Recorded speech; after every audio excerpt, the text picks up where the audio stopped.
Plane દુર્ઘટનામાં દાહોદના પણ 8 વિદ્યાર્થીઓનો બચાવ થયો છે। દાહોદના 8 વિદ્યાર્થીઓનો દુર્ઘટનામાં બચાવ થયો છે। વિદ્યાર્થીઓ જમ્યા બાદ રૂમ પર પહોંચતા તેઓનો બચાવ થયો છે। વિદ્યાર્થીઓ ઘરે પહોંચતા ભાવુક દ્રશ્યો સર્જાયા છે। તો પ્લેન દુર્ઘટનામાં દાહોદના 8 વિદ્યાર્થીઓનો બચાવ થયો છે। આ 8 વિદ્યાર્થીઓનો ચમત્કારિક બચાવ થયો છે। વિદ્યાર્થીઓ જમ્યા બાદ રૂમ પર પહોંચતા તેઓનો બચાવ થયો છે। બીજે મેડિકલમાં ફાઇનલ યરમાં છું અમે। એટલે આ થયું એ ટાઈમ હોસ્ટેલ પર હતા, રૂમ પર બધા ઘણા વાંચતા હતા, બેઠા હતા, આમ નોર્મલ ડે હોય એ રીતના।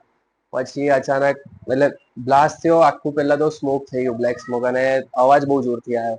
એટલે અમને લાગ્યું કે હશે, બટ પછી ગાર્ડ ને બધા આવ્યા કે પ્લેન ક્રેશ થયું છે, પ્લેન ક્રેશ થયું છે। મેસ પર થયું, મેઇન વાત એ હતી કે મેસ પર થયું।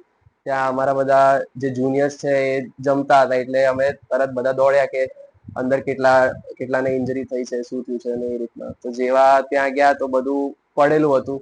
એમાંથી ઘણા જુનિયર્સને કાઢ્યા એક્ટિવા પર। અમારા બેચમેટ્સ છે, અમારા બીજા જુનિયર છે, એ લોકો બી બધાને એક્ટિવા પર બેસાડીને લઈ ગયા। પછી હું ઇવન પોતે એક અમારા જે મેસમાં કામ કરતા હતા એમના ઉપર બી પડી ગયું હતું ને બહુ ઇન્જર્ડ હતા, તો એમને મારી કારમાં હું લઈને ગયો સિવિલ સુધી। અને પછી આ બધું ઓલમોસ્ટ 2-3 કલાક જેવું ચાલ્યું, અને એમાં અંદર બધું જે આર્મી છે, સૌથી પહેલા તો આર્મી આવી, પછી જે NDRF વાળા છે, એમ્બ્યુલન્સીસ છે, સિવિલનો સ્ટાફ છે, અમારા જે સિનિયર ડોક્ટર્સ છે બધા સિવિલના, એ લોકો બી આવી ગયા હતા ફર્સ્ટ એડ ને એ બધું આપવા માટે।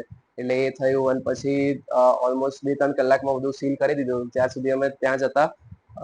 અને એમ તો કંઈ વધારે સિરિયસ ઇન્જરી વાળા જે હતા એ અત્યારે તો સ્ટેબલ છે, બાકી થોડા ઘણા કેઝ્યુઅલ્ટીઝ બી થઈ છે। અને અમારા જુનિયર્સમાં બી થોડી ઘણી કેઝ્યુઅલ્ટીઝ થઈ છે। અમારા પણ દીકરા બીજે મેડિકલ કોલેજમાં બીજા વર્ષમાં અભ્યાસ કરતા હતા। આયુષ કેતનકુમાર ગોહિલ અને સત્યમ મનીષભાઈ મેડા, અમે બંને બંધુઓ અહીંયા આજે ઉપસ્થિત છે।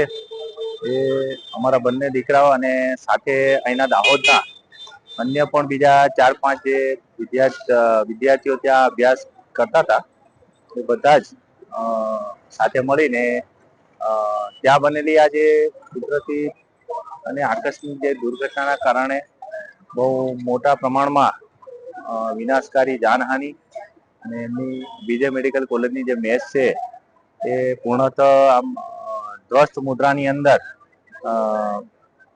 થતા બાળકો આ ઘટનાને જોઈને હેબતાઈ ગયેલા।